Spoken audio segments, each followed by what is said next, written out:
వందల సంవత్సరాల క్రితమే కాలం గమనాన్ని ముందే ఊహించి తాళపత్రాలపై భవిష్యత్తును లిఖించిన యుగపురుషుడు శ్రీ పోతులూరి వీరబ్రహ్మేంద్రస్వామి.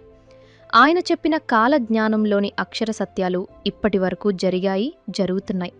అయితే ప్రస్తుత 2026 జులై నెల గురించి బ్రహ్మంగారు రాసిన ఆ భయంకరమైన నిజాలు వింటే మీ గుండె ఆగిపోతుంది.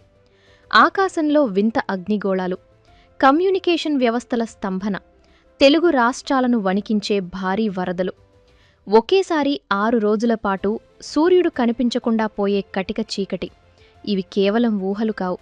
ప్రకృతి సమతుల్యత దెబ్బతిన్నప్పుడు కలియుగ అంతానికి ముందు జరగబోయే మహావినాశనానికి సంకేతాలు. రాజకీయాల్లో ఊహించని భూకంపాలు, సామాన్యుణ్ణి కోలుకోకుండా చేసే ఆర్థిక సంక్షోభాలు, ఇళ్ల కప్పులపై పెరిగే వింత పంటలు. ఒకటా రెండా?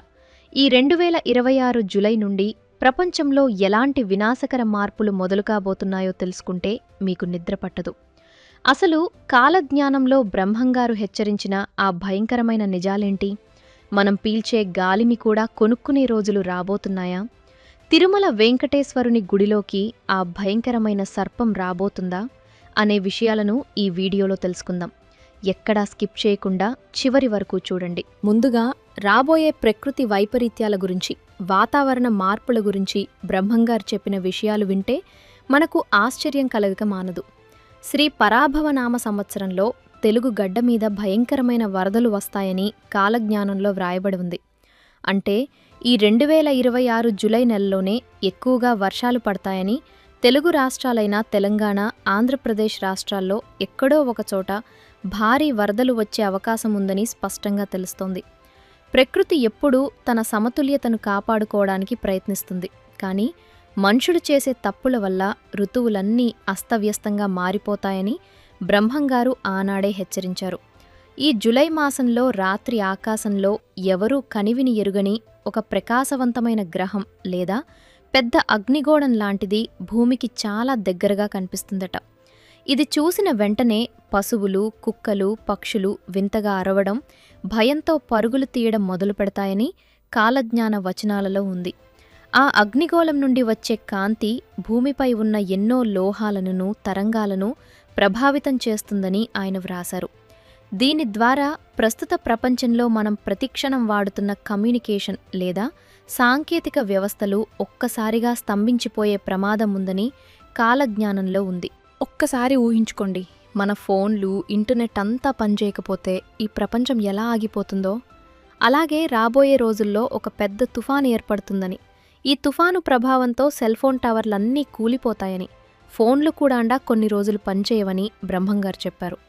ఈ సంవత్సరం చివర్లో తూర్పు తీర ప్రాంతంలో ఒక వింతైన ప్రకృతి వైపరీత్యం సంభవిస్తుంది. ఇది తుఫాను కాదు, భూకంపం కాదు, కానీ సముద్రపు నీరు వింత రంగులోకి మారుతుంది. సముద్రపు గర్భం నుండి వింత శబ్దాలు వస్తాయి.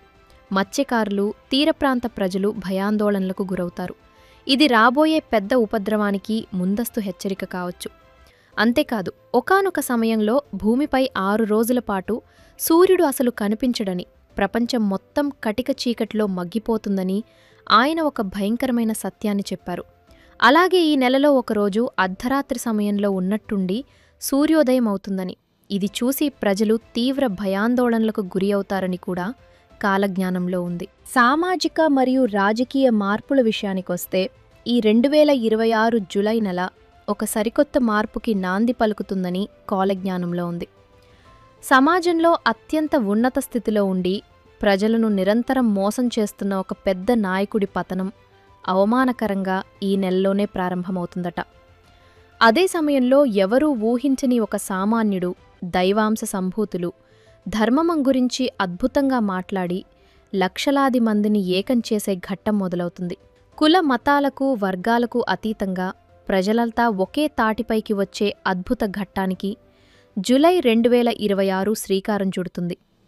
ఈ నెలలో దేశాన్ని పాలించే నాయకుల మధ్య ఊహించని విధంగా ఒక పెద్ద వివాదం చెలరేగుతుంది.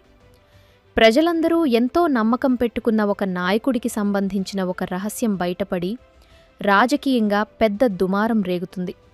దీనివల్ల దేశ పరిపాలనలో స్తబ్దత ఏర్పడి ప్రజలలో ఆందోళన నెలకొంటుంది. బ్రహ్మంగారు చెప్పిన పాలకులకు పక్కలో బల్లెం అనే వాక్యానికి ఇది నిదర్శనంగా నిలుస్తుంది. ప్రజలు, ముఖ్యంగా హిందువులు, ఎవర్ని నమ్మాలో ఎవర్ని నమ్మకూడదో తెలియని గందరగోళ పరిస్థితులు ఏర్పడతాయని ఆయన సూచించారు. ఆర్థికంగా కూడా రాబోయే కాలం సామాన్యులకు పెను సవాలుగా మారుతుంది. రవాణా రంగానికి కీలకమైన పెట్రోల్ మరియు డీజిల్ ధరలు విపరీతంగా పెరుగుతాయి.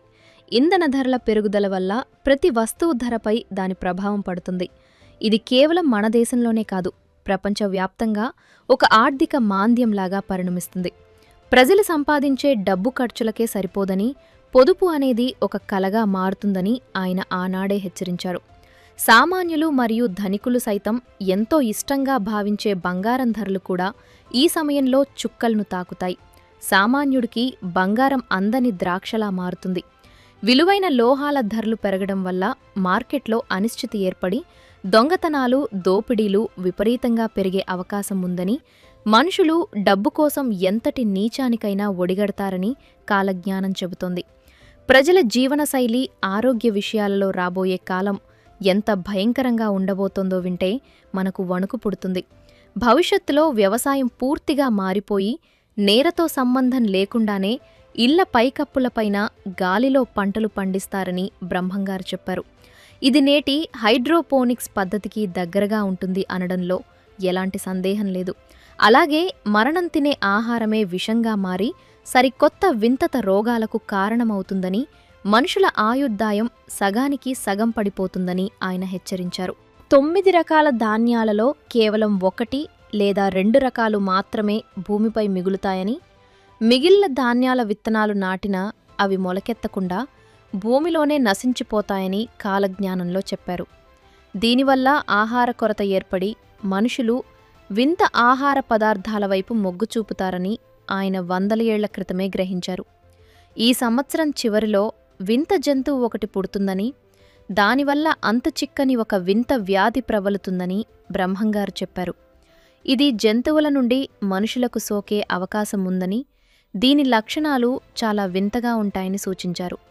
ఈ వ్యాధి కారణంగా ప్రజలలో భయం పెరిగి ప్రయాణాలపై ఆంక్షలు విధించే పరిస్థితులు కూడా తలెత్తవచ్చు.